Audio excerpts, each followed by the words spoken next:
సుబ్బరాజు గారు మన ఊరి కోసం ప్రజల కోసం వారెంతో కష్టపడ్డారు.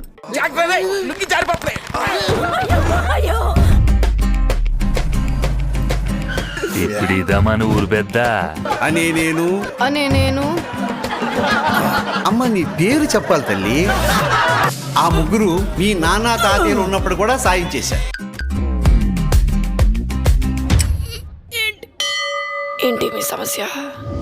ఎక్కువ తక్కువ లేని నిన్న మన శ్మశానంలో తిరుగుతుంటే నాకు విషయం తెలిసిందండి.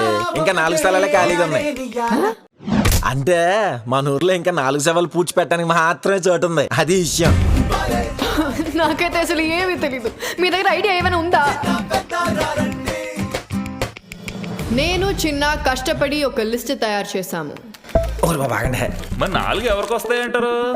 ఉప్పు కప్పు రమ్ము నొక్క పోలిక నుండు చూడ రుచుల జోడ వేరు. అనవసరంగా మొదలు తక్కువ చేసి మాట్లాడుతున్నారు. ఆపండి ఆపండి.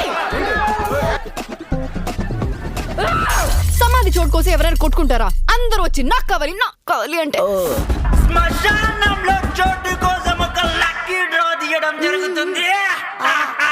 ఉప్పు కప్పు రమ్ము ఒకే ఒక్క పోలికుండ్రు.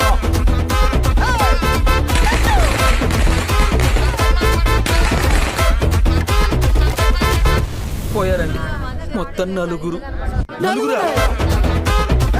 ఇప్పుడు పడుకున్నావేంటే?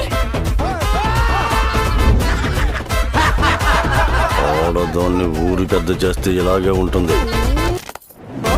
నన్ను మాత్రం ఈ ఊళ్ళోనే పోడ్చాలి నువ్వు. నాకు మాటి.